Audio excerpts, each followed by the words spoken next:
கர்த்தருடைய வார்த்தைக்கு நேராக நம்மை தாழ்த்துவோம், நம்மை அர்ப்பணம் பண்ணுவோம்.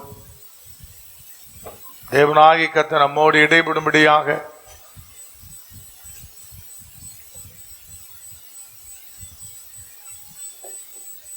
நம்முடைய குறைகள் குற்றங்கள் எல்லாவற்றையும் தேவனாகி கர்த்தர் மன்னித்து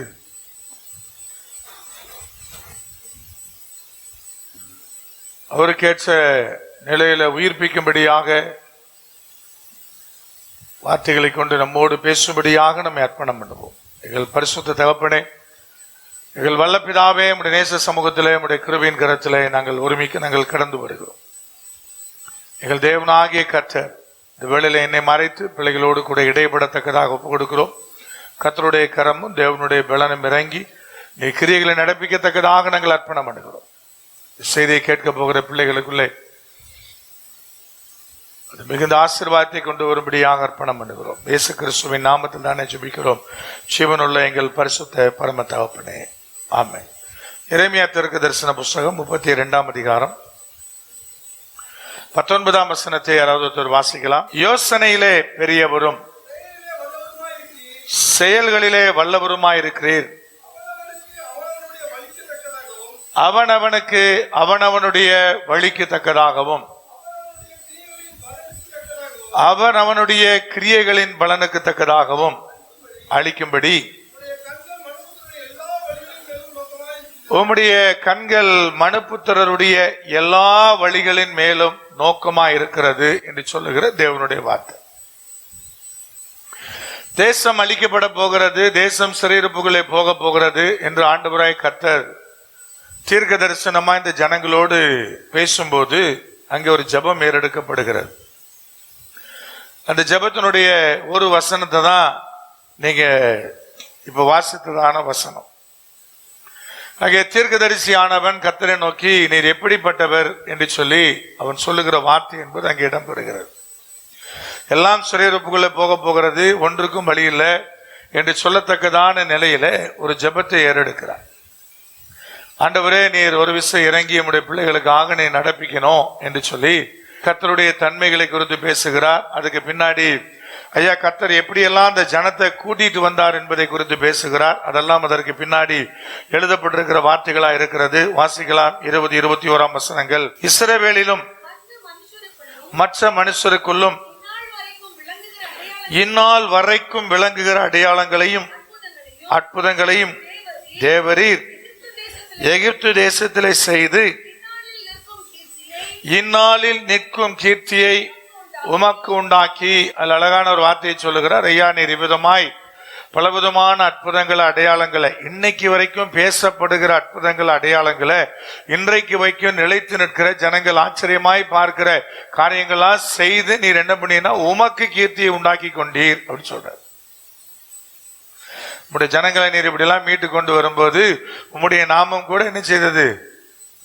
மகிமைப்பட்டது. அப்படி லேசா ஐஸ் வைக்கிற மாதிரி சொல்றாரான்னு தெரியல. அது அழகான வார்த்தையை சொல்றாரு. என்ன சொல்றாரு பாத்தீங்கன்னா, இந்நாளில் நிற்கும் கீர்த்தி என்ன பண்ணிட்டாரு? உமக்கு உண்டாக்கி. வாசிங்க தொடர்ச்சியா. இஸ்ரவேல் ஆகிய உமது ஜனத்தை அடையாளங்களினாலும் அற்புதங்களினாலும் பலத்த கையினாலும் ஓங்கிய புயத்தினாலும் மகா பயங்கரத்தினாலும் எகிப்து தேசத்திலிருந்து புறப்பட பண்ணி பாலும் தேனும் ஓடுகிற இந்த தேசத்தை அவர்களுக்கு கொடுத்தீர். நீர் செய்த அற்புதங்கள் எவ்வளவு என்பதை குறித்து பட்டியல் போடுகிறார். சிறையிருப்பிலிருந்து தன்னுடைய ஜனம் தப்புவதற்காக, தன்னுடைய பட்டணம் தப்புவதற்காக அவர் பண்ணுகிற ஜெபம். அதுல அவர் சொல்லிக்கிட்டே வர்றார், இந்த பாலும் தேனும் ஓடுகிற தேசத்தை நீர் அப்படித்தான் எங்களுக்கு வாக்களித்தீர், அப்படித்தான் கொடுத்தீர். அதற்காக நீர் பலத்த கிரிகள் என்ன பண்ணியிருக்கிறீர்? நடப்பித்திருக்கிறீர். இதெல்லாம் கஷ்டப்பட்டு நீர் கொடுத்த தேசமப்பா. இந்த பாலும் தேனும் ஓடுகிற தேசத்துக்குள்ள உங்களுடைய ஜனத்தை நீர் என்ன வந்தீர்? கொண்டு வந்தீர். இவ்வளவு கஷ்டப்பட்டு நீர் கொடுத்த வாய்ப்பளித்த இந்த தேசம் பாலா போகணுமா அப்படிங்கிற ஒரு கேள்வி அதுக்குள்ள என்னவா இருக்கிறது? அதுக்குள்ள அடக்கமா இருக்குது அந்த ஜபத்துக்குள்ள. அப்படியெல்லாம் இது கெட்டு போகணுமா, அதெல்லாம் இனி மறுபடியும் சிறையிருப்புக்குள்ள போகணுமா ஆண்டவரே என்பது போல ஒவ்வொன்னா குறிப்பிட்டு காண்பிக்கிறார். அதுக்கு பின்னாடி என்ன சொல்றாரு? 23ஆம் வசனம். அவர்கள் அதற்குள் பிரவேசித்து அதை சுதந்தரித்துக் கொண்டார்கள். ஆனாலும் அவர்கள் உமது சத்தத்துக்கு செவி கொடாமலும் உமது நியாய பிரமாணத்தில் நடவாமலும்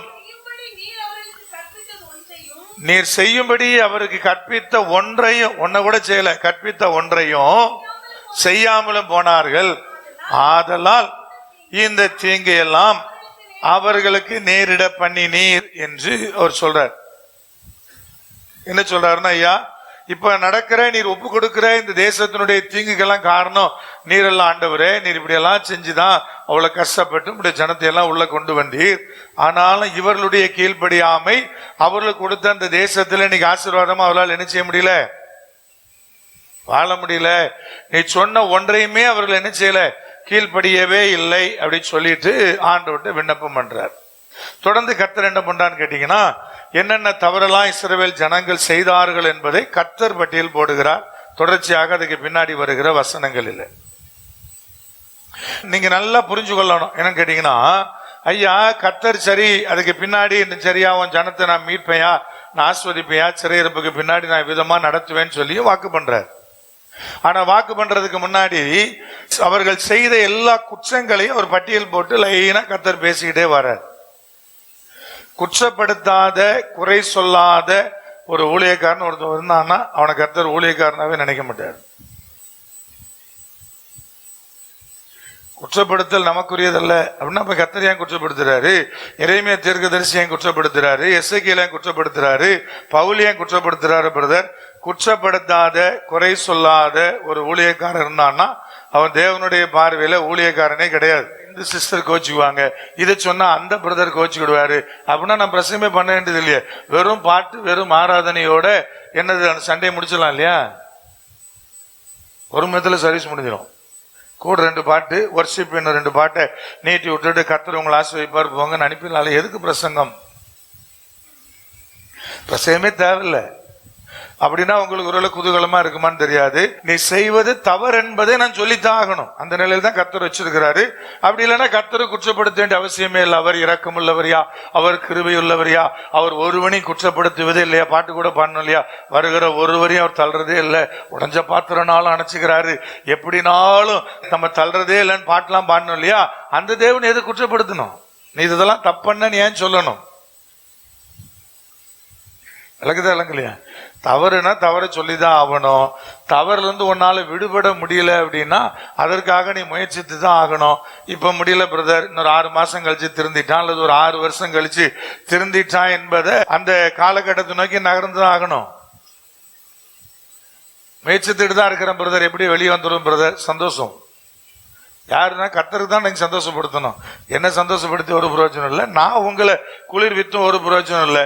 ஒருவேளை உங்களை நல்லா குளிர் வச்சு நடத்திக்கிட்டே இருக்கும்போது கர்த்தர் சொல்லிட்டு சரிப்பா இன்னைக்கு நைட் உன் ஹார்ட் நின்றும் அப்படின்ட்டாருன்னா சொல்லி முடிஞ்சு. ஏன்னா அடுத்த வாரம் உங்களுக்கு நான் பிரசங்கம் பண்ணோம்னா நான் உயிரோடு இருக்கணும் இல்லையா? அவர் ஜீவன் கொடுத்தா நான் நிற்க முடியும். அப்ப நான் அதை சொல்லித்தான். அப்ப கர்த்தர் பின்னாடி ஒரு பெரிய பட்டியல் போடுறார். அந்த பட்டியல்கள் எல்லாத்தையும் சொல்லிதான், ஐயா இது எல்லாத்தையும் இப்படி இப்படி இப்படி இப்படி என்னென்ன காரியத்தை நீ இப்படி பண்ணின, இதெல்லாம் நீ பண்ணினு ஒரு பெரிய பட்டியல் இருக்குது. அது நிறைய காரியத்தை பேசிக்கிட்டே இருக்கிறார். என்னென்ன பொல்லா பண்ணாங்க, என்னென்ன காரியத்தை செய்தாங்க, எப்படி எல்லாம் அந்த அருவருப்பான காரியத்தை உள்ள கொண்டு வந்தாங்க, எப்படி சபைக்குள்ள கொண்டு வந்தாங்க, அதை கூட எழுதுறார். தான் வாழ்க்கைக்குள்ள எப்படி கொண்டு வந்தாங்க, தன் குடும்பத்துக்குள்ள எப்படி எல்லாம் அந்த ஜனங்கள் தப்பு செய்தது. அதுல 33ஆம் வசனத்துல சொன்னாரு, முகத்தை அல்ல முதுகை எனக்கு காட்டினார்கள் அப்படின்னு என்ன அர்த்தம்? எசேக்கியேல் தீர்க்கதரிசி சொல்லும் போது சொன்னாரு, முகத்தை சூரியனுக்கு காமிச்சான், முதுகு எனக்கு காமிச்சான்னார். அப்படின்னா என்ன அர்த்தம்னா பொங்க வச்சான்னு அர்த்தம். பொங்கல் பண்டிகை கொண்டாடினான்னு அர்த்தம். அப்ப நீங்க வீட்டுல கும்பலோட கும்பலா சேர்ந்து கொண்டாடினீங்கன்னா நான் சொல்ல முடியாது இல்லையா? சரிதான் பிரதர் நீ கொண்டாடுங்க நான் சொல்ல முடியாது இல்லையா? ஏன்னா வசனம் சொல்லுது, முகத்தை சூரியனுக்கும் முதுக எனக்கு காட்டினாங்கன்னு எசேக்கியேல் 8ல வாசிக்கிறேன். இங்க கர்த்தர் சொல்றாரு, எனக்கு முகத்தையே காட்டலன்றார், முதுகுதான் பார்த்துக்கிட்டே இருக்கிறேன்றார். அப்படின்னு என்ன அர்த்தம்? நல்ல கவனி, கர்த்தர் எப்போ உங்களை பார்த்தாலும் உங்க முதுகையே பார்த்துக்கிட்டு இருந்தா கர்த்தர் சொல்றாரு இல்லையா, கொஞ்சம் முகத்தை கொஞ்சம் காமியா அப்படின்னு. ஏன்னா கர்த்தர்கிட்ட வர்றதே இல்லை, கர்த்தர்கிட்ட ஜெபிக்கிறதே இல்லை, பைபிளை வாசிக்கிறதும் இல்லை, உட்கார்றதும் இல்லை.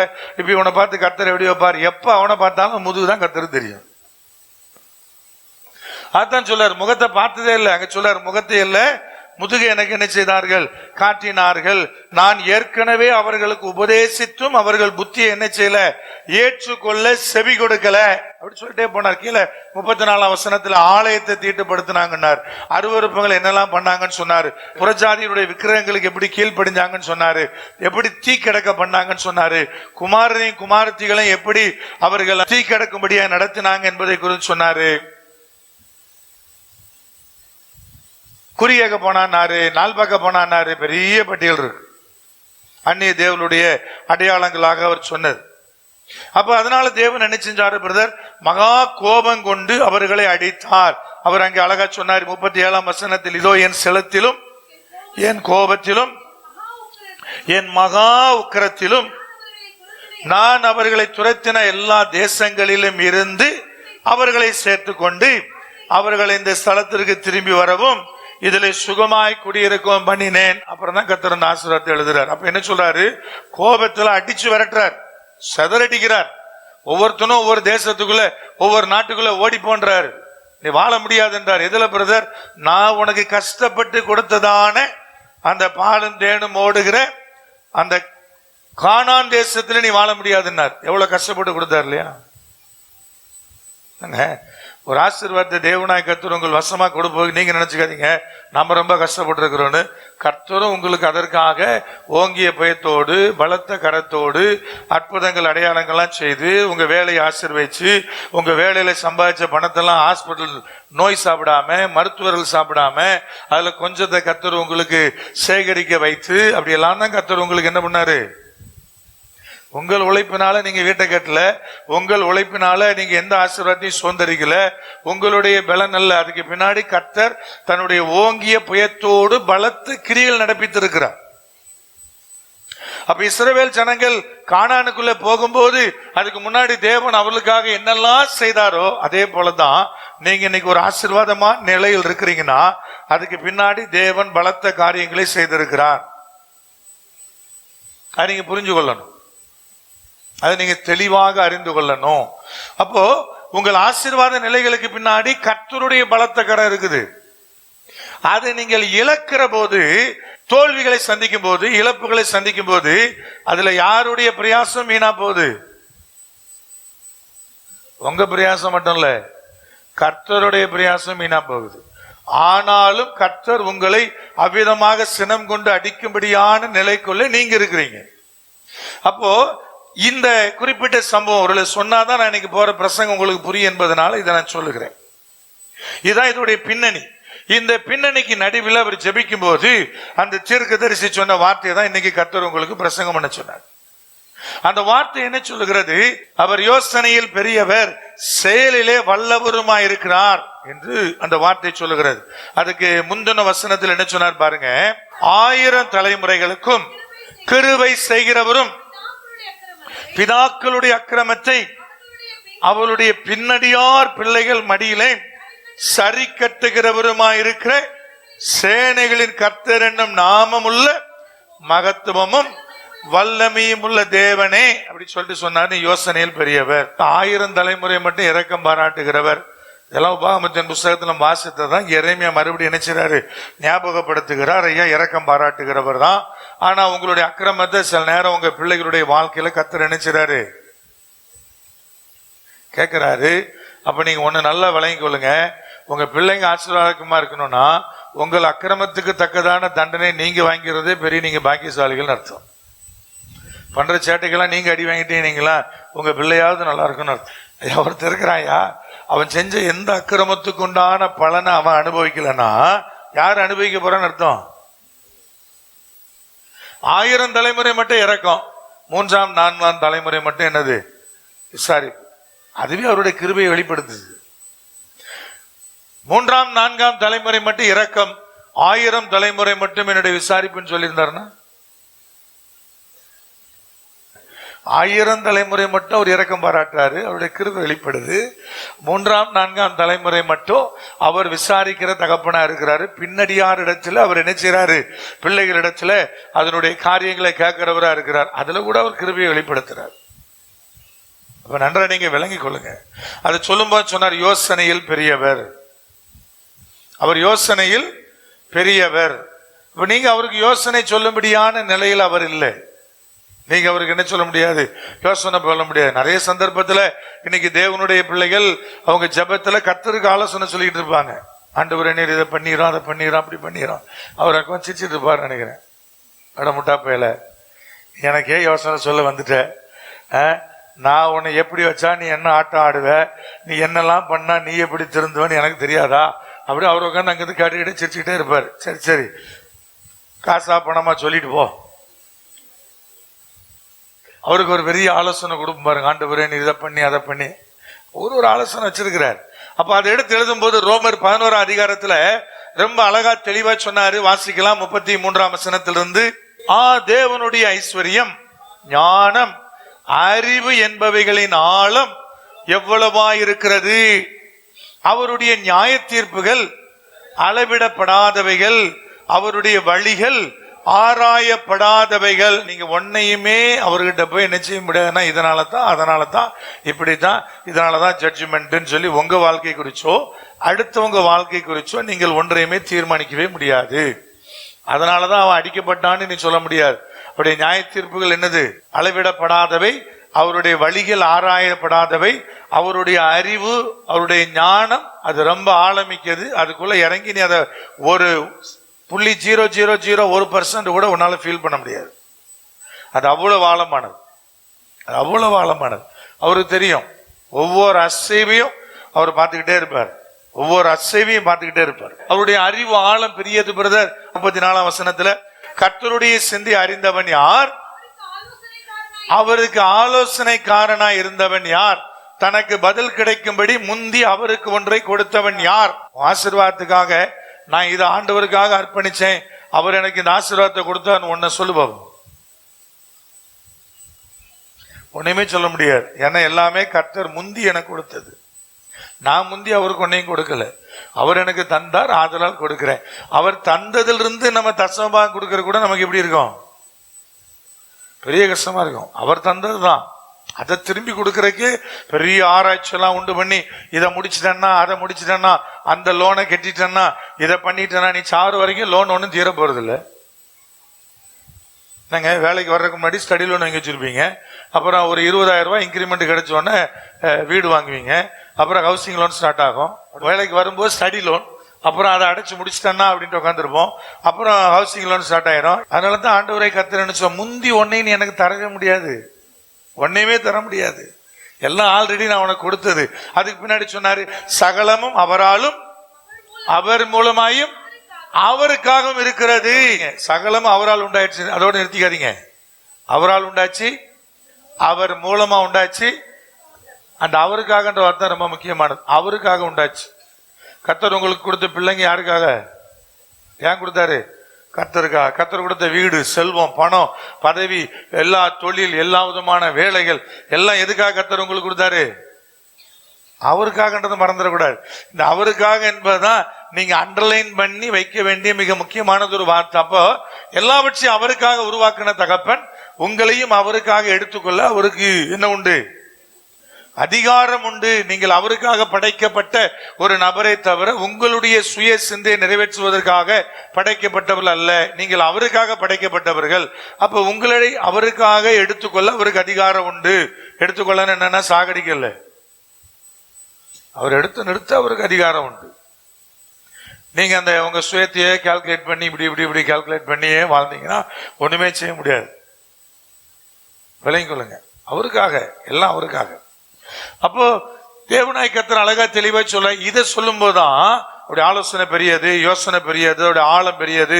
அதையெல்லாம் நீ ஆலோசனை சொல்ற அளவுக்கு நீ பெரிய ஆளா அப்படிங்கிற காரியத்தை சொல்லும் போதுதான் ஒரு அழகான வார்த்தையை சொன்னார். என்ன சொன்னார் பாத்தீங்கன்னா 30 வசனத்திலிருந்து ஒரு காரியத்தை விளங்க பண்ணார். வாசிங்க பாபு. ஆதலால் நீங்கள் முற்காலத்திலே தேவனுக்கு கீழ்ப்படியாது இருந்து இப்பொழுது அவர்களுடைய கீழ்ப்படியாமையினாலே இரக்கம் பெற்றிருக்கிறது போல. முன்னாடி ஒரு காலத்துல நீங்கள் கீழ்ப்படியாமையினுடைய பிள்ளைகள். கரெக்டா? கரெக்டா இல்லையா? கரெக்ட். இப்ப என்ன சொல்றாரு? இரக்கம் பெற்றுட்டீங்க. இரக்கம் பெற்றதுனால நீங்க என்ன ஆயிட்டீங்க? இப்போ கீழ்படுகிற பிள்ளையாக மாறிட்டீங்க, அல்லது அவருடைய பிள்ளையாக மாறிட்டீங்க. எதனால இரக்கம் பெற்றீங்கன்னு சொல்றாரு? அவர்களுடைய கீழ்ப்படியாமையினாலே நீ இரக்கம் பெற்றார். அந்த அவர்கள்னு யாரும் சொல்றாரு? இந்த சப்ஜெக்ட் எதை பற்றி வருதுன்னு கேட்டீங்கன்னா, புறஜாதிகள், யூதர்கள், அதாவது நான் கிறிஸ்தவன், நான் கிறிஸ்டியன் அப்படிங்கிற அடிப்படையில் இந்த அதிகாரத்தை பேசுறார். அப்ப பேசும்போது சொல்றாரு, ஐயா நீ முன்னாடி கீழ்ப்படியாம தான் இருந்த, இப்ப அவர்களுடைய கீழ்ப்படியாமையினாலே நீ இரக்கம் பெற்று கீழ்ப்படிஞ்ச பிள்ளையாயிட்ட. எவர்களுடைய கேட்டீங்கன்னா, புறஜாதிகளுடைய கீழ்ப்படியாமை. 2 குற்றவாளி இருக்கிறாங்க வச்சுக்கிடும் எக்ஸாம்பிளுக்கு. 2 பேரும் குற்றவாளி தான். ஒருத்தன் திருடினவன், இன்னொருத்தன் கொலை செஞ்சவன். 2 பேர்ல யார் பெட்டர்? திருடினவன் பெட்டர், ரைட்டா? கொலைகாரனை விட திருடினவன் யாரு? நீங்க புரிஞ்சுக்கிறதுக்கா சொல்றேன். ஒரு கொலைகாரன், ஒரு திருடினவன், கொலைகாரனை விட திருடினவன் பெட்டர் இல்லையா? இப்ப கர்த்தர் பார்க்கிறார், புறஜாதி இந்த கூட்டம், அவன் சுத்தமா கீழ்படியல, அவனை விட இவன் யாரு?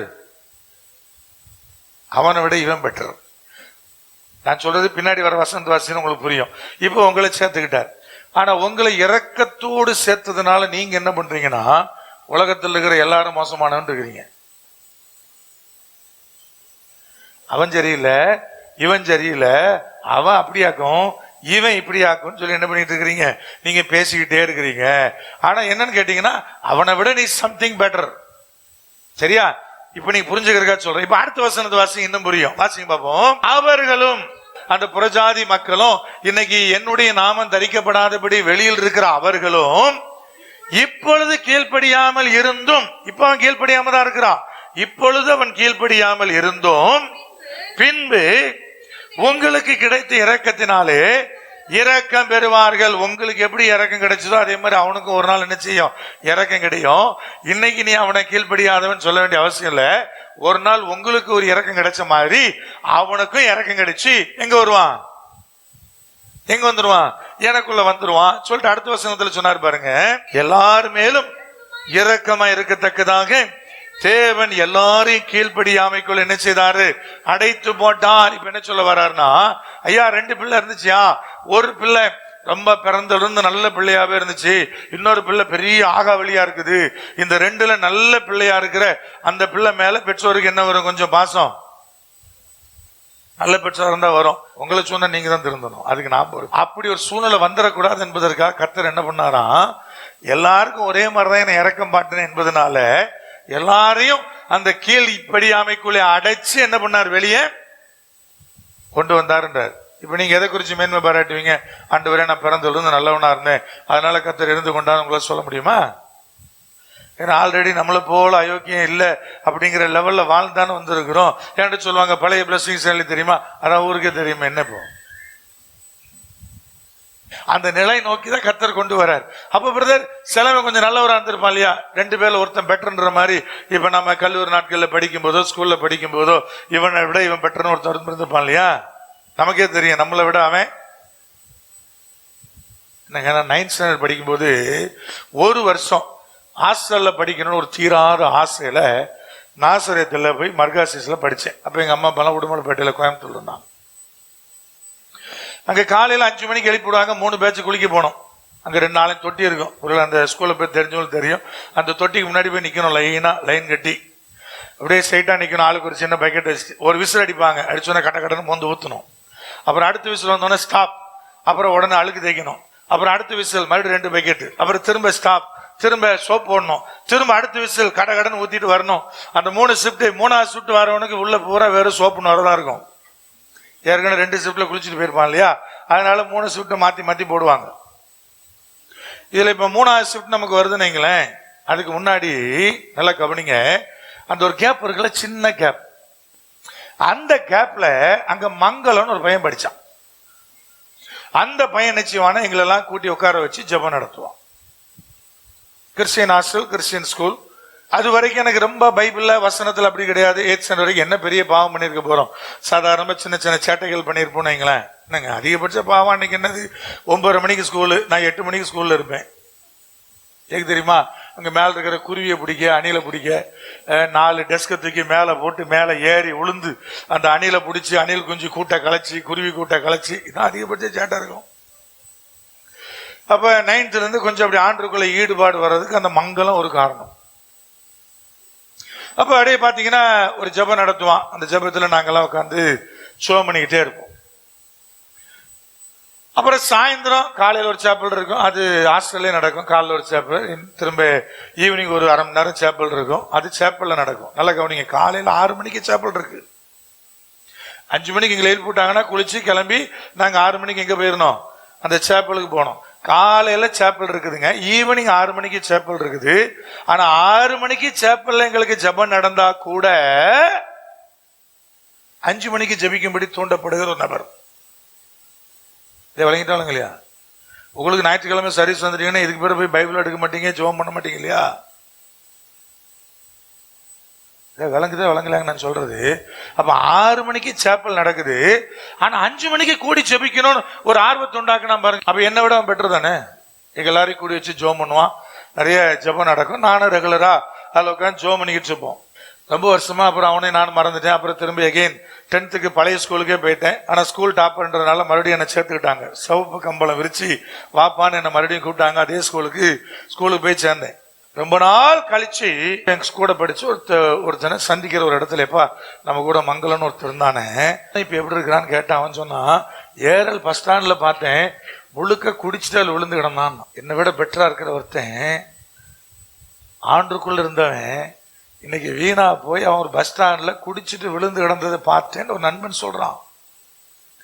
ஆனா கர்த்தருக்குள் இல்லாத என்ன தேவன் இரக்கம் பாராட்டி ஊழியக்காரனா வச்சிருக்கிறார். இப்படி காலேஜில் 2 உதாரணத்தை சொல்ல முடியும், கடந்து வந்த பாதையில ஏராளமான உதாரணத்தை சொல்ல முடியும். கல்லூரில் ஒரு நண்பர் உண்டு, அவன் கெட்டெல்லாம் போகல. ஆனாலும் என்ன நடந்துச்சுன்னு கேட்டீங்கன்னா, அவனை கர்த்தர் ஊழியக்காரனை தெரிந்து கொள்ள என்ன தெரிந்து கொண்டார். இப்ப நான் என்னுடைய கிரியைகளினாலேன்னு சொல்லட்டுமா? சொல்லுவதற்கு ஏதாவது வாய்ப்பு இருக்குதா? இரக்கத்தினாலே இதை சொல்லிட்டு தான் சொன்னாரு. அவர் ஆலோசனையில் பெரியவர், அவருக்கு யோசனை சொல்லத்தக்கதான உனக்கு என்னையா இருக்குது, அவருக்கு எல்லாம் தெரியும், யாரை பிடிக்கணும், எப்படி பிடிக்கணும், எப்படி பிடிச்சா அவன் அந்த வேலையை செய்வான், எல்லாம் அவருக்கு தெரியும். அவர் யோசனையில் பெரியவர். அப்போ வாழ்க்கையில் நடந்து வருகிற ஒவ்வொரு சம்பவத்திலும் இதை கர்த்தர் இப்படி பண்ணிருக்கலாமே, அப்படி பண்ணிருக்கலாமே நீ சொல்ல வேண்டிய அவசியம் இல்லை. ஏன்னா நீங்கள் ஆராதிக்கிற தேவனாய் கர்த்தர் யோசனையில் பெரியவர். ஏன் அதை அனுமதிக்கிறார் அவருக்கு தெரியும், ஏன் இப்படி கொண்டு வர்றார் அதற்கு தெரியும். அவர் நமக்கு ஒரு பழமொழி சொல்லுவாங்களா, ஆடுற மாட்டை ஆடி கறக்கணும், பாடுற மாட்டை பாடி கறக்கணும், செருப்பால் அடிக்கிற மாட்டை செருப்பால் அடிச்சுதான் பிடிக்க முடியும். நல்லா கவனிங்க. அப்படி நடந்தாதான் என்ன செய்யுது, கர்த்தர் நல்லா தெரியும் இவனுக்கு எவ்வளவு போடணும், எத்தனை அடி போடணும், ஒரு அடியோட விட்டா போதுமா, அல்லது நைய வச்சு செய்யணுமா, நல்லாவே தெரியும். ஆனா கர்த்தர் என்ன செய்கிறவர் பிரதர், மறுபடியும் உன்னை சிறையிருப்பிலிருந்து மீட்டு கொண்டு வருகிறவர். அந்த அதிகாரத்தினுடைய கடைசி வசனம் கூட எரேமியா 32 கடைசி வசனம் எப்படி முடியுது பாருங்க. அவர்கள் சிறையிருப்பை திருப்புவேன் என்று கர்த்தர் சொல்லுகிறார். அப்ப அவருடைய நோக்கம் என்ன பிரதர், உன்னை சிறையிருப்பில் ஒப்பு கொடுப்பதல்ல, அதுல இருந்து மாற்றுவது. ஆனா அந்த வழியை ஏன் நடத்துறாரு பிரதர், உன் சேட்டை தாங்க முடியல அதனால நடத்துறாரு. அந்த வழியே கொண்டு போறாரு. அப்படி கொண்டு போனாதான் இவன் சரியான நிலையில கட்டப்படுவான் என்பது தேவன் அறிந்திருக்கிற ஒன்று. அப்ப அவருக்கு எப்படி பிரதர் ஆலோசனை சொல்லுவதற்கு வாய்ப்பே இல்லை. அவர் யோசனையில் எப்படிப்பட்டவரா இருக்கிறாரு, பெரியவரா இருக்கிறார். நீங்கள் விளங்கி கொள்ளுவதற்காக அந்த வசனத்தை நான் காண்பிக்கிறேன். ஏசாயா 28 அதிகாரம் 29 வசனம். அப்பத்திற்கு தானியம் இடிக்கப்படும்,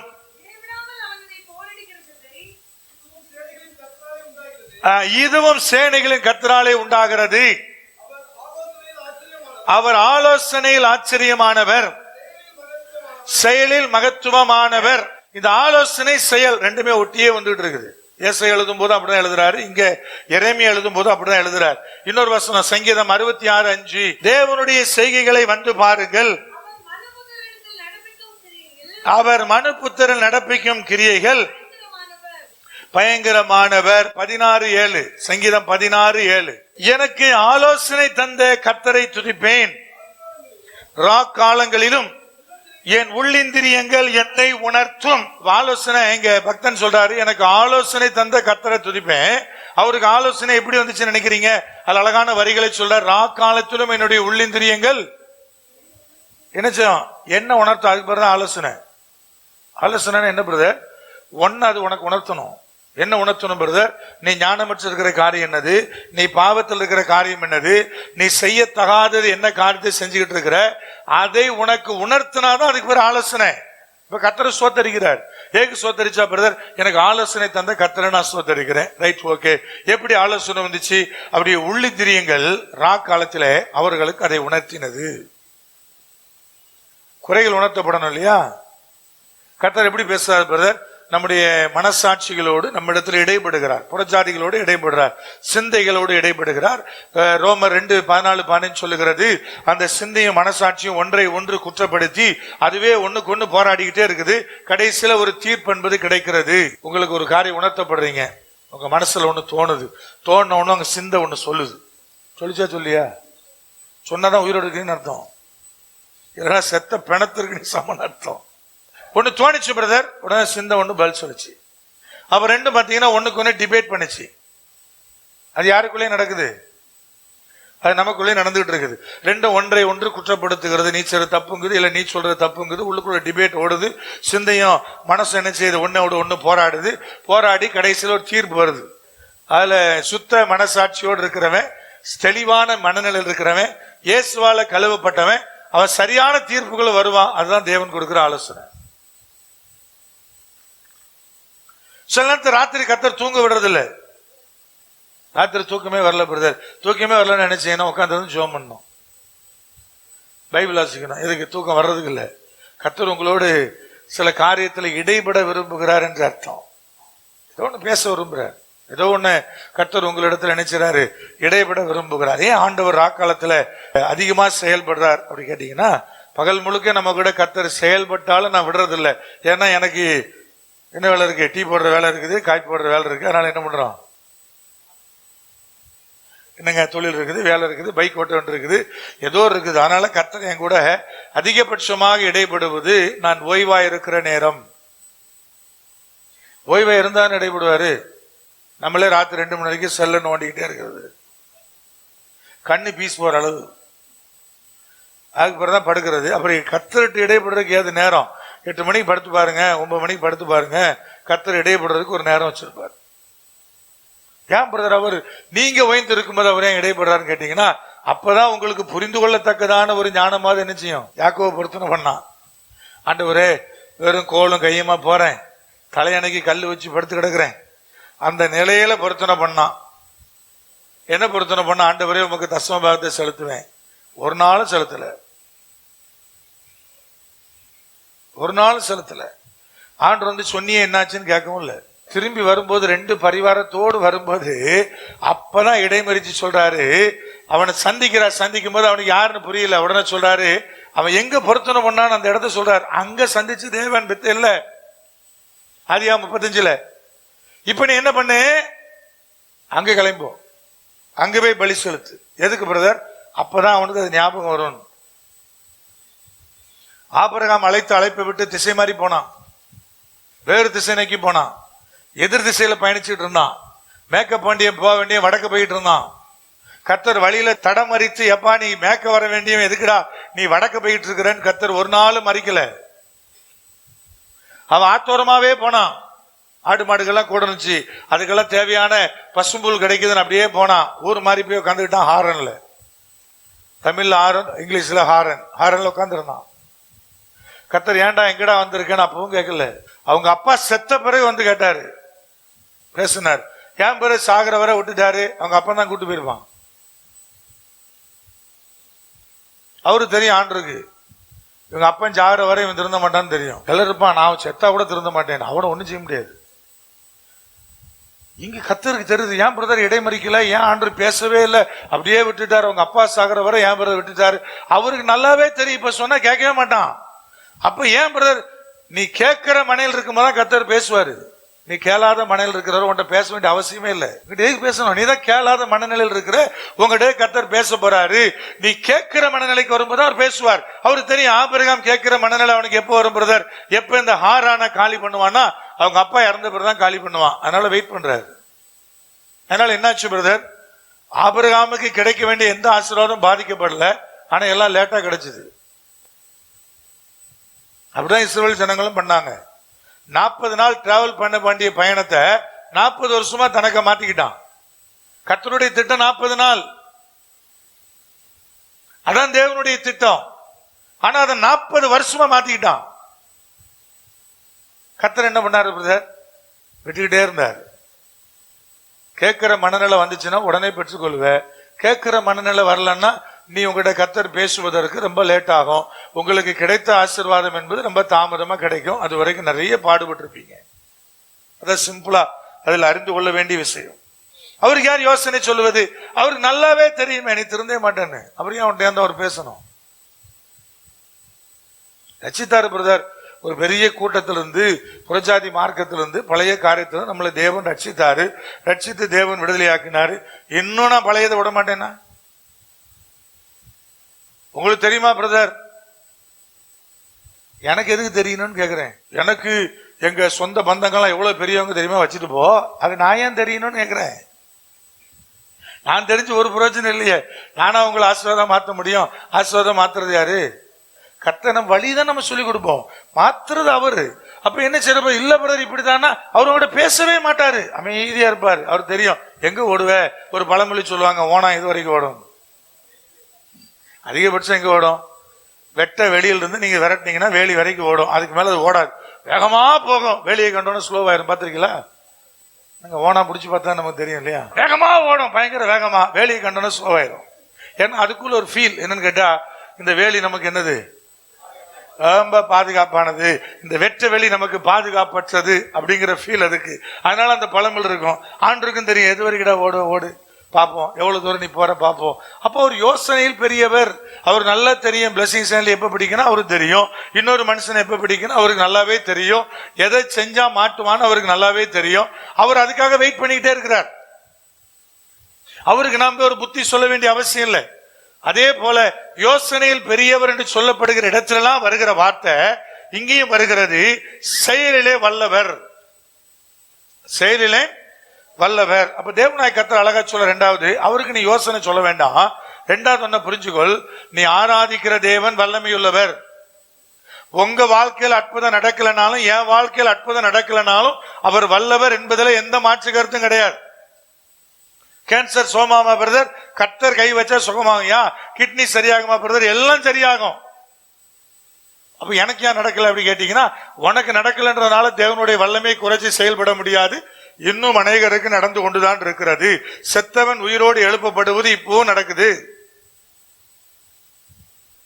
நம்ம என்ன செய்யறோம்னா அதை மருத்துவத்திட்ட கொடுத்துட்டு போயிடும். நமக்கு நடக்கிற அற்புதத்தெல்லாம் எங்க கொண்டே கொடுத்துருவோம். ஹார்ட் அட்டாக் வந்த உடனே போன் வரும் எனக்கு. மிட் நைட்ல அவங்க அப்பா கூட்டிட்டு கிளம்புறாங்க. அதுக்கப்புறம் நான் போன் போட்டே இருக்கிறேன். 1 மணி 2 மணி ரீச் ஆயிட்டீங்களா, எந்த ஹாஸ்பிட்டல் போயிருக்கிறீங்க, என்ன பண்ணிருக்கிறீங்க? ரீச் ஆயிட்டே இருக்கிறோம். விடிய விடிய நான் ஜோ பண்ணிட்டே இருக்கிறேன். கடைசியில் ஹாஸ்பிட்டல் வந்தாரு. அவருக்கு சர்ஜரி நடந்துச்சு, பிழைச்சுக்கிட்டாரு. பதில் என்ன வந்து தெரியுமா? கர்த்தர் செஞ்சாருன்னு வரவே இல்லை. நல்ல வேளை ராத்திரி வந்துச்சு பிரதர், அதனால டிராபிக் ஃப்ரீயா இருந்துச்சு. வேகமா இங்க வந்துட்டோம், ஆஸ்பத்திரி வந்துட்டோம். அப்புறம் அந்த நேரம் பார்த்து நாங்க வந்து சேர்ற நேரம் பார்த்து பாத்தீங்கன்னா சீஃப் டாக்டர் ஆஸ்பத்திரியில் இருந்தாரு. ஆல்ரெடி தியேட்டர்ல ஒரு ஆபரேஷன் நடந்துட்டே இருந்துச்சு. அதனால இவர் உள்ள போறதுக்கு அதுக்கு கரெக்டா இருந்துச்சு. அடேப்பா, அட்டாக் வந்து 4 நிமிஷத்துல செத்தவனும் இருக்கிறான், அசையாம அடுத்த பிராக்ஷன் ஆஃப் செகண்ட்லயும் செத்தவன் இருக்கிறான். உன்னை கர்த்தர் அதுவரை கொண்டு போயிருக்கிறாருன்னா பெரிய விஷயம் இல்லையா? அது வரவே வராதே.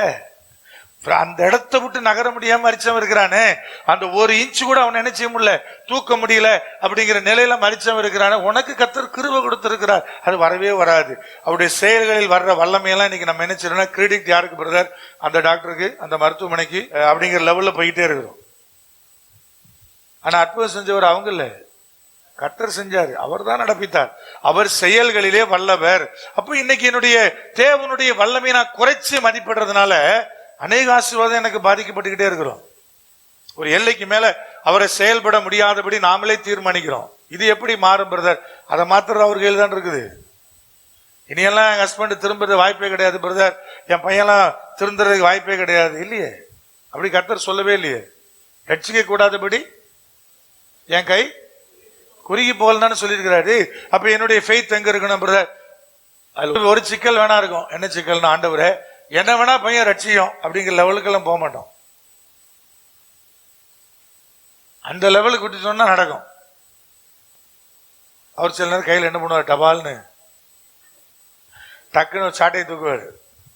2 வெளுத்தாருன்னா நம்ம வெளுக்கிறத விட அது வெயிட்டா இருக்கும் இல்லையா? நம்ம பார்த்து வெளுப்போம். அவர் உயிர் போகாம இப்படி அடிக்கணும் அவருக்கு தெரியும், நமக்கு தெரியாது. அதனால கிளீனா அணைச்சுவாரு, அவர் ரட்சித்து கொண்டு வருவார். அப்போ ஒண்ணு நம்ம நல்லா புரிஞ்சுக்கொள்ளணும் என்னன்னு கேட்டீங்கன்னா, ஐயா அவர் செயல்களில் வல்லவர், அவரால் செய்யக்கூடாத காரியம் ஒண்ணுமே கிடையவே கிடையாது என்பதை நான் விளங்கி கொள்ளணும். அப்புறம் கீழே சொன்னார் பாருங்க, அவனவனுடைய வழிக்கு தக்கதாகவும் அவனவனுடைய கிரியைகளின் பலனுக்கு தக்கதாகவும் அவர் என்ன செய்றாரு?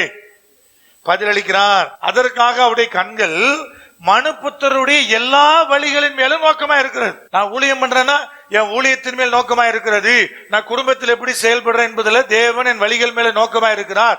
என்னுடைய டிராவல், யாரும் இல்லாத நேரம் எப்படி இருக்கிறேன் என்பதை என்னுடைய எல்லா வழிகளிலும் அவர் என்னவா இருக்கிறாரு? நோக்கமா இருக்கிறார். அப்படிதான் உங்களுக்கும். அவர் கண்ணுக்கு மறைஞ்சு நீங்க ஒண்ணும் பண்ண முடியாது. இங்கன்னா மனைவி பாப்பா, பிள்ளை பாப்பா, அதனால யாரெல்லாம் இடத்துல போய் பாவம் பண்ணுவேன்னா அதை கர்த்தர் பாப்பாரு. அதை கர்த்தர் பாப்பாரு. அதுக்கு என்ன சொல்லுவீங்க? அதை தேவன் பாப்பாரு. நீங்க யார் கண்ணை வேணா மறைச்சிடலாம், தேவன் கண்ணை எப்படி மறைப்பது? வெளியூருக்கு போய் வெளியூர்ல சுத்தினா, எங்கனே சுத்தினாலும் கர்த்தருடைய கண்ணங்க மேல இருக்குது. அவர் பார்க்கறதை எப்படி யார் தடுப்பது? அப்படி கண்கள் என்ன செய்து பிரதர்? மனுபுத்திர மேல நோக்கமா இருக்கு. அவர் டியூட்டியா என்ன பிரதர்? உங்க மேல சிசிடிவி கேமரா மாதிரி உட்கார்ந்து இருக்கிறதா. கர்த்தர் உங்களை பார்த்துக்கிட்டே இருக்கிறாரு. அப்படிதான் அவருடைய கண்கள் உங்களுடைய எல்லா வழிகளின் மேலும் இருக்கிறது. அழகா வார்த்தை சொல்லுது, மனுஷருடைய எல்லா வழிகளின் மேல அவருடைய கண்கள் என்ன செய்கிறது? இருக்கிறது. ஆமோஸ் 9ஆம் அதிகாரம் 8ஆம் வசனம், இதோ கர்த்தராகிய ஆண்டவரின் கண்கள்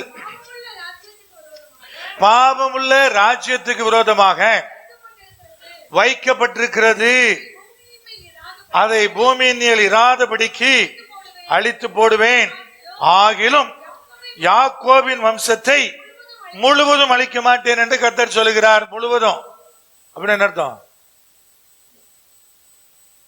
ஒரு பாற்று அழிப்பேன்னு அர்த்தம். நல்ல கவனிங்க, பாவமுள்ள அந்த தேசத்தின் மீது கர்த்தருடைய கண்கள் இருக்கிறது, எல்லாரையும் அழிக்கிறாரு. ஆனா என்ன பண்றது? அவருடைய பிள்ளையா போயிட்ட, அதனால உன்னை முற்றும் அழிப்பதில்லை, ஆனாலும் அழிக்கிறார்.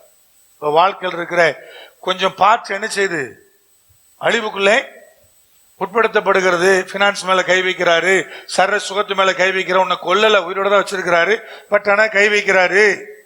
ஏன் பிரதர்? அந்த கண் என் மேல பதிஞ்சிருக்குது. இப்ப புறஜாதிகளை ஏன் பிரதர் அவர் மொத்தமா அழிச்சாரு, என்னையாடு விட்டாரு பிரதர்? அவருக்கும் உங்க மேல கொஞ்சம் கூடுதல் கிருபை இருக்கு. என் பிள்ளை அல்லவான், நம்ம எப்படி நம்ம பிள்ளைங்கிட்ட செயல்படுறோமோ அப்படி. ஒரே தப்ப வெளியில் இருக்கிற பையன் செய்யறான், உங்க பையனும் செய்யறான், என்ன பண்ணுவீங்க? அவனை உள்ளே சேர்க்க மாட்டீங்க, ஆனா உங்க பிள்ளைய வீட்டை விட்டு விரட்ட முடியாது. என்ன பண்ணுவீங்க? திட்டுவீங்க, நாலு அடியை போடுவீங்க, வீட்டுக்குள்ள வச்சிருப்பீங்க. ஆனா அவனை அடுத்த நாள் இருந்து உங்க வீட்டுக்குள்ள என்ன செய்ய மாட்டீங்க. அதேதான் கர்த்தரும் செய்யறாராம். அதுக்காக சும்மாலாம் விட மாட்டாரு. ஒரு பாட்சானது அழிவுக்குள்ள வரும். நான் திரும்ப நான் சொல்றேன், கர்த்தருடைய கண் என்ன செய்கிறது? உங்க மேல வைக்கப்பட்டிருக்கிறது, உங்க மேல நோக்கமா இருக்கிறது. அப்போ ஒரு பாட்சு பிரதர் ஒரு சேதாரம் வருது, அப்படிதான் எனக்கு வசனம் சொல்லுது. வாசிக்கலாமே இப்பொழுது. ஆண்டுடைய கண்கள் எப்படி எல்லாம் யார் யார் மேலாம் வைக்கப்பட்டிருந்தது. 4 வசனத்தை வேகமா வாசிக்கலாம். ஆதியாகமம் 6:5, மனுஷனுடைய அக்கிரமம் பூமியிலே பெருகினது என்றும் அவனுடைய இருதயத்தினுடைய நினைவுகளின் தோற்றமெல்லாம் நித்தமும் பொல்லாதவைகள் என்று கர்த்தர் கண்டு தான் பூமியிலே மனுஷனை உண்டாக்கினதற்கு கர்த்தர் மனஸ்தாபப்பட்டார். யாத்ரா 3:9.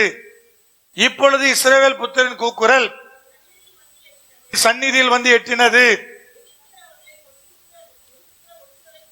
எகிப்தியர் அவர்களை ஒடுக்குகிற ஒடுக்குதலை கண்டேன். கர்த்தர் சொல்றார், எவ்விதமாய் ஜனம் ஒடுக்கப்படுது, எவ்விதமாய் நசுக்கப்படுகிறார்கள். கர்த்தர் அதை காண்கிறார். காண்பதற்குண்டான பலன் எல்லா நிலையிலும் வரும். மணிப்பூர்ல பிரதர் இது நடக்குது பிரதர், அது நடக்குது பிரதர், மறுபடியும் ஒரு சில காரியங்கள் நடந்துகிட்டு இருக்குது. கர்த்தருடைய கண் பார்க்கலையா பிரதர்? அவர் பார்த்துட்டு தான் இருக்கிறார். அப்ப ஏன் பிரதர் செயல்படல? எப்படி செயல்படும் என்கிற யோசனையில் அவர் பெரியவர். உங்களுக்கு தெரியாது, எனக்கு தெரியாது. ஆனா கர்த்தருக்கு அதை எப்படி செய்யணும், என்ன செய்யணும் என்பதை அவர் என்ன செய்கிறார்? அவர் அறிந்திருக்கிறார். அவர் பெரியவர், அவர் எல்லாவற்றிலும் பெரியவரா இருக்கிறாரு. தொடர்ந்து வாசிங்க 2 சாமுவேல் 22:28. சிறுமைப்பட்ட ஜனத்தை ரட்சிப்பீர், மேட்டுமையானவனை தாழ்த்த உம்முடைய கண்கள் அவனுக்கு விரோதமாக என்ன செய்கிறது? திருப்பப்பட்டிருக்கிறது. நல்லதையும் பார்க்கிறாரு, கெட்டதையும் பார்க்கிறார். அவருடைய தாசர்களை பார்க்கிறாரு, ஒடுக்கப்படுறதை பார்க்கிறாரு. பெருமையுள்ளவனை நொறுக்கி போட அவனுடைய கண்கள் அவன் மேல் என்ன செய்கிறது? அதை பார்த்துக்கிட்டே இருக்கிறார். என்னடா ஓவர் ஆடுறானேன்னு பார்க்கிறார்.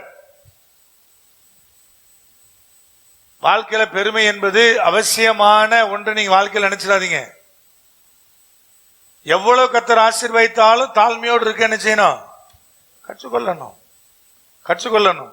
பெரிய வசதி பிரதர், பெரிய வீடு கொடுத்திருக்கிறார், வாகனம் கொடுத்திருக்கிறார், எல்லாம் இருக்குது பிரதர், அதுல தாழ்மையா இருக்க கற்றுக்கொள்ளணும். எல்லார்கிட்டையும் பழக தெரியணும். தாழ்மை என்பது அதான் அடையாளம்.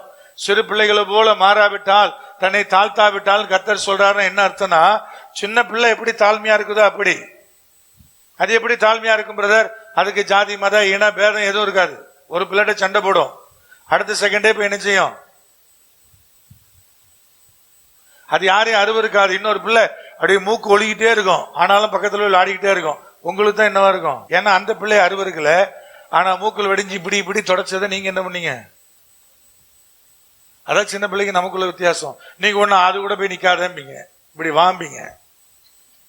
இப்ப கர்த்தர் என்ன சொல்ல தெரியுமா? இது மாதிரி மாறுன்றார். சின்ன பிள்ளை மாதிரி மாறுது. எப்படி பிரதர்? எல்லாத்தையும் பழக தெரியணும், யாரையும் அறிவு இருக்காம பழக தெரியணும். அன்னை தெரசா மாதிரி என்ன செய்யணும்? அன்பு காட்ட தெரியணும். குஷ்ரோகியுடைய குஷ்ட ரோகத்தை தொடக்க தெரியணும். கர்த்தராத்தான் விரும்புறாரு. அப்ப என்ன பிரதர்? அதுதாங்க தாழ்மை. எப்படி பிரதர்? அப்ப எனக்கு வசதியா இருப்பது தப்பா? அப்படிலாம் தப்புன்னு ஆண்டு சொல்லல. ஆபிரகாம் மாதிரி வாழ்ந்துட்டு போ, பிரச்சனையே இல்லை. செல்வ சீமானாவே இரு. ஆனா ஆபிரகாம் எப்படி தாழ்மையா இருந்தாரோ அது போல நீயும் இரு. எனக்கு இது இருக்கு, அது இருக்கு, நான் பெரிய ஆளாக்கு. நீ என்ன ஒரு பெரிய ஆள் கிடையாது. ஒரு செகண்ட்ல கர்த்தர் நினைச்சானா கை கால் இழுத்துட்டு என்ன செய்வ? ஒண்ணுமே கிடையாதுங்க. அப்ப தேவன் தயவு இருந்தாதான் போய்கிட்டே இருக்க முடியும். அப்ப பெருமை கொள்றதுக்கு என்ன இருக்கு பிரதர்? ஒண்ணும் கிடையாது. அப்ப எதுல எப்படி வாழ்ந்தாலும் எல்லாரும் கூட சரிசமமா வாழ்ந்து பழகி, அப்படிப்பட்ட பணக்காரங்க இன்னைக்கு ஒரு 4-5% இருப்பாங்களான்னு தெரியல, 2% இருப்பாங்களான்னு தெரியல. இருக்கிறாங்க, இல்லைன்னு சொல்ல மாட்டேன். வசதி இருக்கும், எல்லாத்தையும் பழகுவாங்க, கஷ்டப்பட்ட வீடுகளுக்கும் போவாங்க, எல்லா இடமும் எல்லாம் செய்வாங்க, எல்லாரும் ஃபங்க்ஷன்லயும் என்ன செய்வாங்க? பங்கு பெறுவாங்க. அதான் கர்த்தர் விரும்புறார். அப்ப பெருமையானவனுக்கு விரோதமா கர்த்தருடைய கண் இருக்குது, மறந்துடக்கூடாது. 2 நாளாகமம் 16:9. தம்மை பற்றி உத்தம இருதயத்தோடு இருக்கிறவர்களுக்கு தம்முடைய வல்லமையை விளங்க பண்ணும்படி கர்த்தருடைய கண்கள் பூமி எங்கும் உலாவிக் கொண்டிருக்கிறது. பூமி எங்கும் உலாவுது. எதுக்கு பிரதர்? தம்மை பற்றி யார் உத்தம இருதயத்தோடு இருக்கிறார்களோ அவர்களுக்கு தன்னுடைய வல்லமையை காண்பிக்க. செயல்களில் வல்லமை உள்ளவர் யாரு காமிக்கிறார் பிரதர்? எல்லாத்தையும் காமிக்கல. தம்மை பற்றி உத்தம இருதயம். உத்தம இருதயத்தில் 2: உண்மையுள்ள இருதயம், உண்மையாய் கர்த்தருக்குள்ள அவரை நேசிக்கிற, உண்மையாய் விசுவாசிக்கிற ஒரு இருதயம். உத்தம இருதயத்தில் 2வது என்ன பிரதர்? எனக்கு மனுஷங்கிட்ட இல்லாத ஒரு குணம் அது. யாரை நம்பி யாருகிட்ட இருக்கிறோமோ அவங்களுக்கு உண்மையா இருக்கிறது இல்லை, அவனையே பின்னாடி போய் தூசிக்கிறது. ஏன் பிரதர்? உத்தம இருதயம் இல்லை. அங்கதான் உதவி கிடைக்குது, அங்கதான் அவனை நேசிக்கிறாங்க, அங்க இருக்கிறாங்கன்னு அவங்களுக்கு எகேட்ஸாவே செயல்படுறது. ஒருத்தன் எல்லா ஊழியக்காரும் திட்டிக்கிட்டே இருந்தான். அவன் இன்னைக்கு மனம் திரும்பினான், மன்னிப்பு கேட்டு போயிட்டான். இப்ப அதால பாழாக்கப்பட்டவங்க எத்தனை பேரு? அதால பாய்சனானவன் வாழ்க்கையில் ஆசீர்வாதத்தை இழந்து போவான். அதால பாய்சனானவன் இருக்கிறான்ல. பாழாக்கப்பட்ட அந்த இருதயம் இருக்கு பத்தியா? உத்தம இருதயம் இல்லாம அந்த குறிப்பிட்ட நபரை குறிச்சு தாறுமாறான எண்ணம். அப்ப கர்த்தரை குறிச்சு கூட அப்படி நினைப்பானா பிரதர்? நினைக்கிறான்ல. சோம் பண்றது செஞ்சா செய்யட்டும், செய்யலனா போட்டோம். அவர் எனக்கு என்ன பண்ணாரு? என்னங்க போன் பண்ணுவாங்க, பிரதர் நான் இன்னார் பேசுறேன். நீங்க எந்த இன்னார் சொல்லணும் இல்லையா? பேர் சொல்லுவாங்க நமக்கு. அதே மாதிரி அந்த பேர்ல ஒரு 400 பேர் தெரியும். நீங்க எந்த இன்னார் கேட்டீங்கன்னா கோவம் வந்துடும். என்னது? என்னதான் நீ எனக்கு என்ன ஊழியத்துல ஹெல்ப் பண்ணிருக்க, எனக்கு என்ன தோல் கொடுத்துருக்குற, என் பிறத்தால் நீ வந்தன்னா உனக்கு உன்னை பத்தி எனக்கு தெரியும், இல்லைன்னா எந்த இன்னார்னு நான் கேட்பேன். விளங்குதா விளங்கலையா? அப்ப போன் பண்ணது எதுக்கு பிரதர்? போன் பண்ணது எதுக்கு? பிரேயருக்கு. போன் பண்ணது பிரேயருக்கு. நீ போன் பண்ணி ஜெபிக்க போறது உனக்கு கேட்கணும்னா முதல்ல என்ன குறிச்சு உனக்கு ஒரு தவறான இமேஜ் வராம இருக்கணும். நீ போன் பண்ணிட்டு என்கிட்ட ஞாபகம் இல்லையா அப்படின்னா அடுத்து நான் ஜெபம் பண்ண போற ஜெபமே உனக்கு கேட்கப்படாது. ஏன்னா அங்கேயே என்ன ஆயிடுச்சு, இருதயத்துல வேறுபாடு வந்துருச்சுங்க. கர்த்தர் சொல்லடே பைத்தியக்காரா சொல்லலையா, சாமியால பார்த்து சொல்லலையா, எவ்வளவு நாள்டா நீ இன்னும் அவனுக்காக ஜெபம் பண்ணிருப்ப, எழுப்பி போடானார்ல சொன்னார்ல, சவுலுக்காக எவ்வளவு நாள் ஜெபம் பண்ணிருப்ப, நான் மாத்தியாச்சு போயிட்டே இரு அப்படிம்பாரு இல்லையா, அப்படியே என்கிட்ட சொல்ல சொல்லுவாரு. எவ்வளவு நாள் நீ பண்ணிட்டே இருப்ப, உனக்கு விரோதமா அவன் இருக்கிறான், நீ அவனுக்கு விரோதம் பண்ணி உட்காந்து ஆண்டவரே ஆண்டவரேன்னா கர்த்தர் சொல்லுவார்ல, ஏன்னா லூசா நீ கம்முன்னு வேலையை பாடுறா அப்படிம்பாருல நம்மள. இதா புரியுதா புரியலையா? உத்தம இருதயத்தோடு கர்த்தரண்ட சேர்ந்தீங்கன்னா 100% ஐயா என்னை எல்லாம் அவர் பார்த்துக்கிடுவார், எனக்கு தேவையான சாப்பாட்டை தருவார், எனக்கு தேவையான எல்லாத்தையும் பார்த்து கொள்ளுவார் என்கிற அந்த உத்தம இருதயத்தோடு கர்த்தரை அண்டிக்கிட்டு இருந்தீங்கன்னா அவர் தம்முடைய வல்லமை உங்களுக்காக விளங்க பண்ணும்படி அவருடைய கண்ணை உங்க மேல வச்சிருப்பார். அவளுக்கு தான் வல்லமை வெளிப்படும். ஏன்னா என் பிள்ளை என்ன செய்யறான், என்ன நம்புகிறான் நம்புகிறான் நம்புகிறான். கர்த்தர் என்ன செய்றார் பிரதர், அப்படி வல்லமை நமக்கு விளங்க பண்ணுகிறார். எதுல பிரதர்? அந்த பர்டிகுலர் காரியத்துல. இன்னொரு வசனத்தை உங்களுக்காக நான் காண்பிக்கிறேன். சகரியா 4:10. அற்பமான ஆரம்பத்தின் நாளை யார் அசட்டை பண்ணலாம், பூமி எங்கும் சுற்றி பார்க்கிறவைகளாகிய கர்த்தருடைய 7 கண்களும் செருபாபேலின் கையில் இருக்கிற தூக்கு நூலை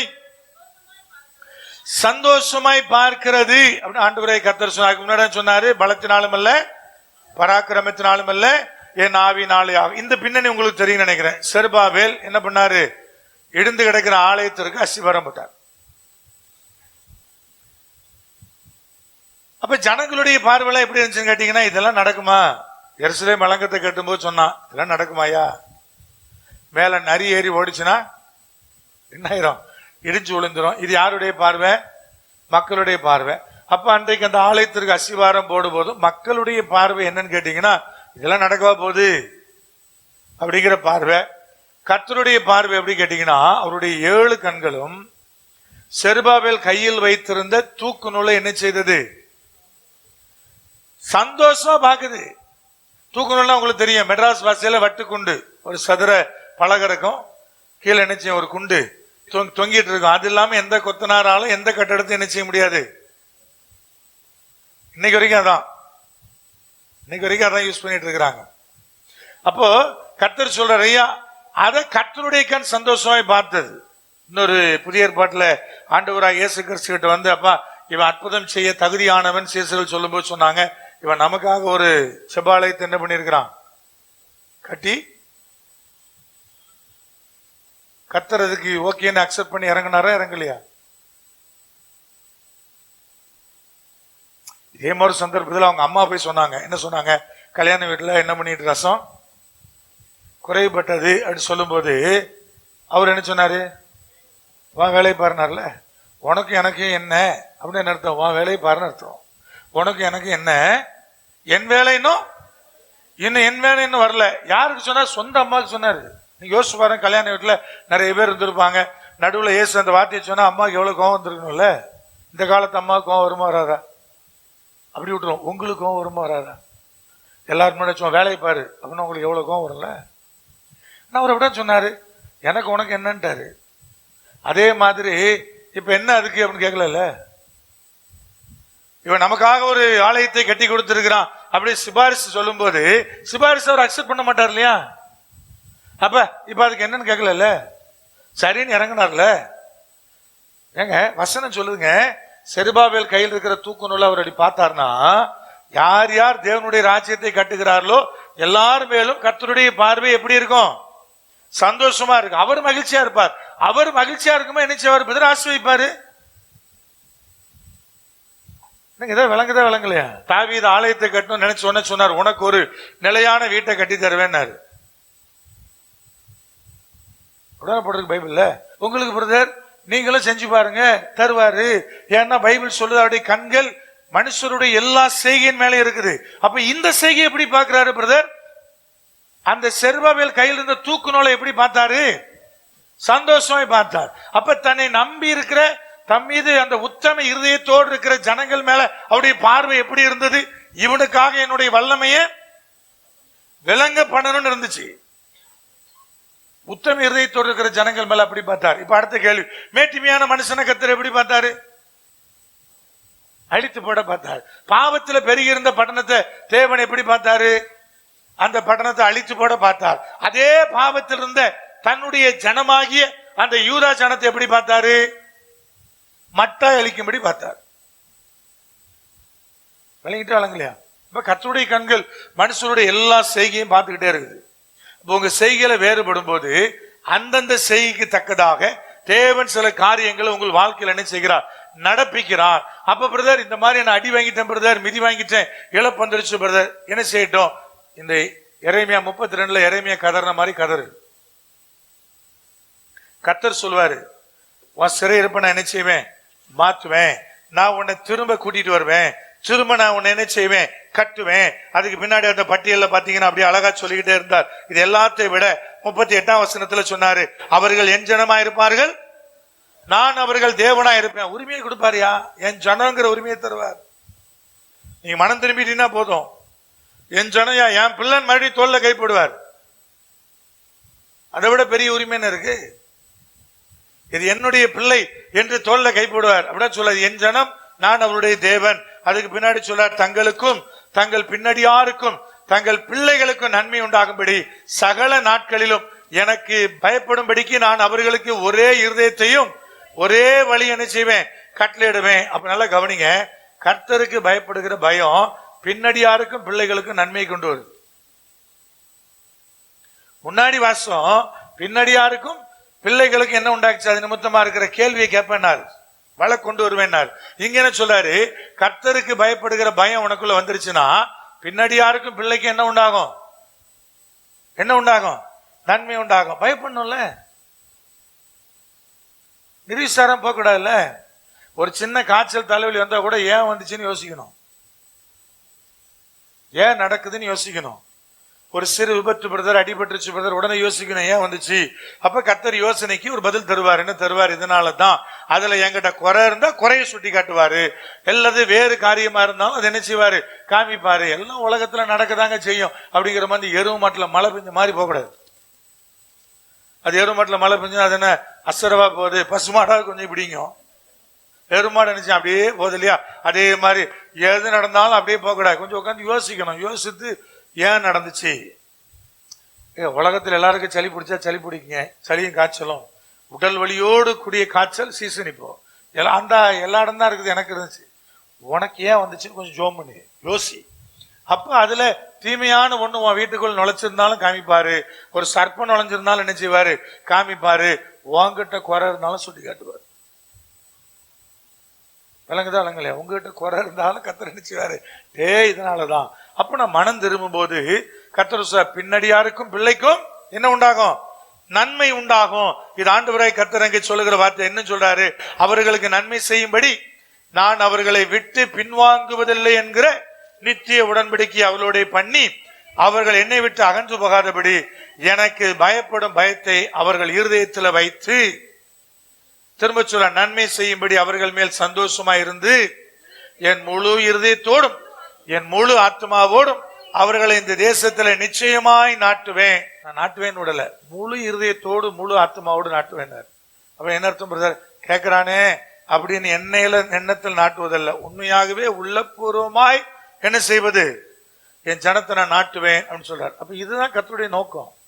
ஆனா ஒண்ணு நீங்க நல்லா புரிஞ்சு கொள்ளணும், அவருக்கு போய் ஆலோசனை சொல்லாதீங்க, அவர் பார்வைக்கு விட்டுருங்க. ஏற்கனவே கூட பல முறை சொல்லுதான், குயவன் கையில் இருக்கிற மண்பாண்டம் கெட்டு போயிட்டு கர்த்தர் அதை தன் பார்வைக்கு ஏற்றபடி வேறே பாத்திரமாய் என்ன பண்ணார்? வணைந்தார். அது ரெண்டு ரொம்ப ரொம்ப முக்கியமானது கேட்டீங்கன்னா, அவர் பார்வைக்கு ஏற்றபடி விடணும், அவருக்கு போய் ஆலோசனை சொல்லக்கூடாது. விளங்குது விளங்கலையாங்க? அவர் பார்வைக்கு ஏற்றபடி விடணும். இந்த தொழில் பயிற்சி பிரதர், இந்த வேலை பயிற்சி பிரதர், ஆண்டவரே எனக்கு அதே கம்பெனியில மறுபடியும் என்னை கொண்டே தலை நிமிர செய்யும். ஏன் இஷ்டத்துக்கு கொடு, ஏன் இஷ்டத்துக்கு கொடு. அதை விட பெரியது, அதை விட பெரியது உனக்கு எப்ப கொடுக்குன்னு அவருக்கு தெரியும். அவர் இஷ்டத்துக்கு விடணும். அப்ப அவர் வேலை தருவார், தருவார். எப்ப தருவார்? அவர் பார்வைக்கு ஏற்ற மாதிரி தருவார். ஒண்ணு. ரெண்டாவது சொல்றாரு, வேறே பாண்டமா தான் வணைய முடியும் கர்த்தரால. உடைஞ்சு போன பாத்திரம் அதே பாண்டமா இருக்காது. அதே பாண்டமா உடைஞ்சு போன பாத்திரத்தை வணைஞ்சா என்ன ஆகும்? ஃபேக்கிங் போட்டு தான் ஒட்டணும். ஃபேக்கிங் போட்டு ஒட்டின பாத்திரம் எப்படி இருக்கும்? நீங்க புரிஞ்சுக்கிறக்கா சொல்றேன். அதே பாத்திரம் அப்படியே இருக்கணும். அது அப்படி பண்ண முடியாது. அந்த பாத்திரத்தை ஃபேக்கிங் போட்டு தான் ஒட்டணும். அப்ப என்ன போட்டு ஒட்டினாலும், எம்சிஎல் போட்டாலும் அந்த பாத்திரம் எப்படி இருக்கும்? அவர் வேற பாத்திரமா தான் வணைய முடியும். ரெண்டு கண்டிஷன். கர்த்தர் சொல்ல, என்கிட்ட விட்டுரு, நான் வணைவேன், என் பார்வைக்கு ஏற்ற மாதிரி தான் வணைவேன், வேற பாத்திரமா தான் வணைவேன். இப்ப வேறு மனுஷனாக வேறு மனுஷியாக மாற ஒப்பு கொடுக்காத பாத்திரம் அது திரும்ப வணையப்படாது. சொல்ற உங்களுக்கு விளங்குதா விளங்கலையா? நான் வேறே பாத்திரமா பழைய பிளஸிங்ஸ் ஐண்டியா இருக்கணும்னா முடியாது. புதிய பிளஸிங்ஸ் ஐண்டியாவும் என்ன பண்றாரு? எல்லா நட்பும் போயிடும், எல்லா உறவும் போயிடும், ஸ்கூல் நட்பு போயிடும், கல்லூரி நட்பு போயிடும், எல்லாம் போயிடும். புது ஆளா மாறணும்னா புதுசா பிறந்த மாதிரி தான். அவனுக்கு இருக்கிற பழைய நட்பு, பழைய உறவு, பழைய இது எல்லாம் போயிடும். பழைய சொந்தக்காரெல்லாம் போயிடுவான். அதான் பிளஸிங் ஸ்டான்லி. அவன் தான் புது பிளஸிங் ஸ்டான்லி. இதான் புரியுதா புரியலையா? எப்படி வேற மனுஷனா புதிய பாத்திரமா? புதிய பாத்திரம்னா புரியணுமே. ஐயா புதிய பாத்திரமா நான் வணையப்படுறேன், ஆனா பழசெல்லாம் என் கூட ஒட்டிக்கிட்டே இருக்கணும்னா எப்படி எப்படி புதுசா வணைய முடியும்? அது ஒட்டு போட்ட பாத்திரமாகவே மறிக்கிற வரை இருக்கும். அது ஃப்ரெஷ்ஷான பாத்திரமா நினைச்சாது அது வராது. அப்ப பிரதர் இதே மாதிரி ஒரு காப்பியை செஞ்சிருங்க பிரதர், ஆண்டோட சொல்ல முடியாது. அவர் பார்வைக்கு ஏற்ற மாதிரி தான் வணைவார். ஏங்க அவர்கிட்ட காப்பியான்னு பேசவே கிடையாது. யாருக்கிட்ட? ஏங்க இன்னைக்கு ஒரு கம்பெனி கார் தயாரிக்குது, ஒரு கம்பெனி பைக் தயாரிக்குது. அதுல இம்மி அழகு விலகாம, எம்மம் அளவு விலகாம அதே மாதிரி இருக்குது. கரெக்டா? உலகத்துல ஒரே மனுஷன் மாதிரி 7 மனுஷன் இருக்கிறான்னு சொல்றான். ஆனா 7 மனுஷனுக்கு வித்தியாசம் இருக்கா இல்லையா? இங்க இவ்வளவு பேர் உட்கார்ந்து இருக்கிறோம். எத்தனை கோடி ஜனம் உலகம் பூரா இருக்கு. எல்லாரும் ஒரே மாதிரியா இருக்கும்? அவர் ஒரே மாதிரிலாம் காப்பியன் பேச விட்டு கிடையவே கிடையாது. திருமணம் சொல்றேன் இவ்வளோன்றாங்க. ஆனா உலகத்தில் இருக்கிற அத்தனை கோடி மக்களுக்கு இது என்ன செய்யுது? ஒருவனுடைய ஆதார இன்னொருவனால திறக்க முடியலங்க. இத்தனை கோடி ஜனம் இருக்கிறாயா, அவ்வளவு பேருக்கும் இவ்வளோண்டு ஏரியாவில் 1/2 ஸ்கொயர் mm இருக்குமா, 1/2 ஸ்கொயர் இன்ச் இருக்குமா? இதுக்குள்ள இவ்வளவு வேறுபாட்டை தராருங்க. நீங்க அவருக்கு போய் ஆலோசனை சொல்ல முடியுமா? இது ஏன் பிரதர் இவ்வளவு வேறுபாடு? இதெல்லாம் கர்த்தர் உருவாக்குவது, இது மனுஷன் உருவாக்குறது இல்லை. மற்ற எல்லா பொருளும் மனுஷன் உருவாக்கணும். அவன் என்ன ப்ராடக்ட் பண்றானோ அது சேம் எம்ம அளவு மாறாம அப்படியே இருக்கும். இது கர்த்தர் உருவாக்குவது, ஒண்ணு மாதிரி இருக்காது. இப்படி படைச்சே ஆண்டவர்கிட்ட போய் நான் என்ன ஆலோசனை சொல்றது? இவ்வளோண்டு ஒரு புள்ளி வைக்கிற இடத்துக்குள்ள எல்லா கோடி மக்களுக்கும் வித்தியாசம் இருக்கியான்னு படைச்ச ஆண்டவர்கிட்ட நான் என்ன ஆலோசனை சொல்றது? அப்ப கர்த்தர்கிட்ட உங்களை மாத்தணும், உங்களை கர்த்தர் கட்டணும்னா அவர் பார்வைக்கு விடணுங்க. நீங்க என்ன மாதிரியே பழைய ஆள் மாதிரியே ஒண்ணு, அவனை மாதிரியே ஒண்ணுன்னா அதெல்லாம் என்கிட்ட செல்லாது. என்கிட்ட விட்டுரு. நான் உன்னை புதுசு பாத்திரமோ உனக்கு என்ன செய்வேன்? உன்னை நான் வணைவேன். இப்ப பழைய குணம் பழைய காரியம் எதுவும் அதுக்குள்ள செல்லவே செல்லாது. எல்லாம் மாறிடும், ஒரே நாள்ல மாறும். ரட்சிப்புன்னு ஒண்ணு உங்களுக்குள்ள வந்த அன்னைக்கு எல்லா உறவு மாறிடும், எல்லா நட்பு மாறிடும், எல்லாரும் மாறிடுவான்.